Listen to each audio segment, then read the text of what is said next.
Johnny Sins here with the super chat says, Terry, thoughts on Ineos sacking Ten Hag before the final? If that was the Glazers, you will criticize them. Where is the same energy? Or are you saying it's a leak? I thought Ineos fixed the culture.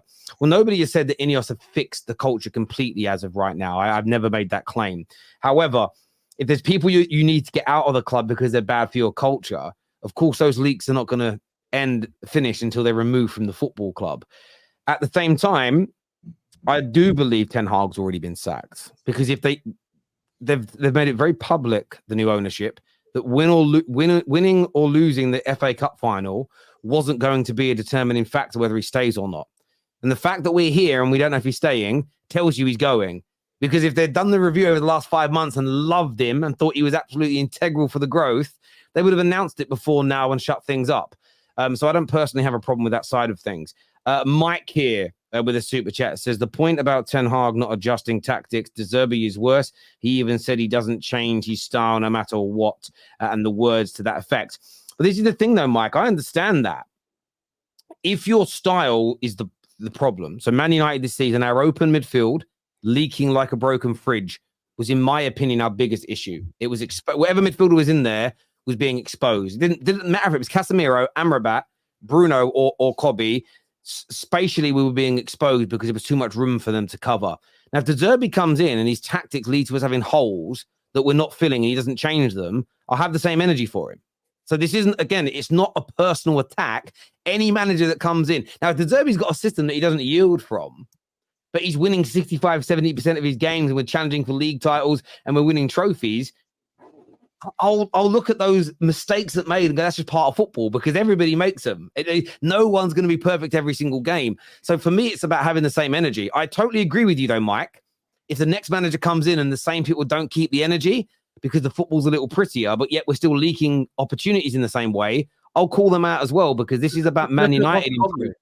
This is about Man United improving. This is about Man United improving, not my agenda being proven correct or wrong. Look at Postecoglou. We play great football, but we've got so many holes in it. And unless he corrects that, you know, and De Zerbi has a similar thing, United could have the same problem. What I want to understand is, what is the let's say you do bring in a De Zerbi, right? Let's say he gets appointed Wednesday, Thursday. What is the expectations of a De Zerbi going into next season with you being in the Europa League? Like, are you expecting De Zerbi to get you top 4, or is it let's just see what happens in the transfer window first? There's a lot of things that I have to see first before I can make a judgment like that.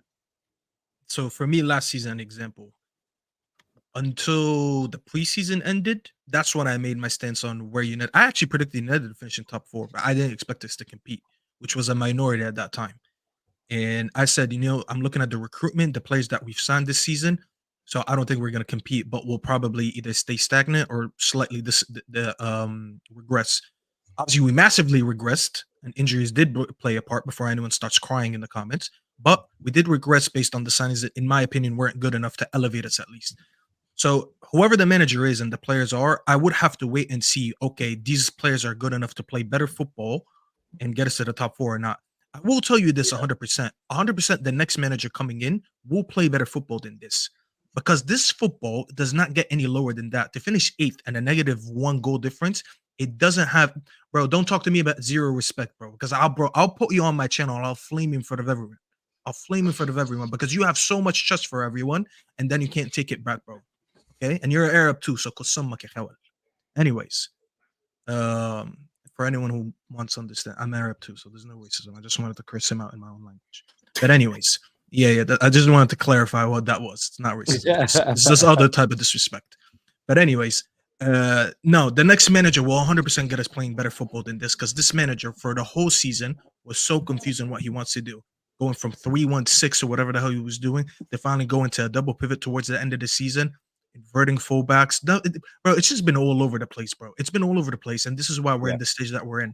So I'm not going to make a judgment until I see enough.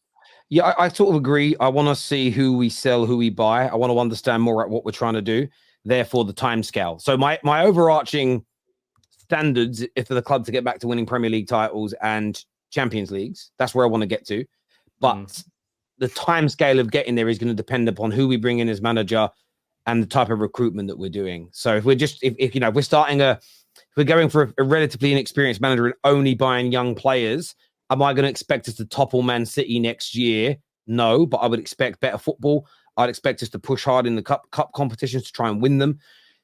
Equally, the expectations for all of us could change in the summer of 2025 if Pep leaves, because that changes the landscape for everybody. So all those things come in. But I expect us to... This is an interesting super chat from Oral that says, you talk about Ten Hag. What about the ownership who failed Nice? Where is the blind faith coming from? It's a really, really good question, because their project at Nice hasn't been particularly fruitful. It's not about Ineos. It's about the people Ineos have employed. So the differences between Nice and Man United, and I don't know the ins and outs of their project there. I don't know what they promised the Nice fans. I don't know what they're expecting. But Man United have gone out and got Omar Barada. Man United have gone out and got Dan Ashworth. We've got Jason Wilcott. We've got the likes of we've got Blanc that's come in. Jean-Claude Blanc. And these individuals are highly regarded in the world of football. Now, in my opinion, if you put those individuals into Nice and got them to run it, they may have performed better as well. Big up Newcastle for the Dan Ashworth. I know it's happening soon. You guys are getting some money for it. You're getting some money for that. You got to pay that. You got to pay that big money for it. Come on. You know? We ain't paying shit, bro. We ain't paying shit. It's one of those weird ones, because you know what's going to end up happening. It's like... It's going to happen, but you're going to... There'll be money involved, but all Newcastle are actually doing is making a rod for their own back, because then the guy they want, the club's going to want money for as well. But this is the thing. So, Oral, it's not blind faith. It's just the people we've got coming in to run the club for a period of time.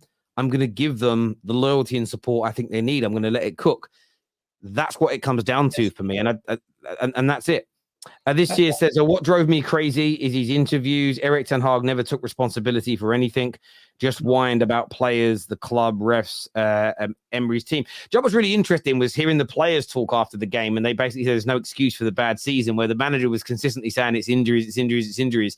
And I did think that was an interesting thing to hear. Enigma here says, should league performances and rankings weight more than a cup competition for sacking a manager?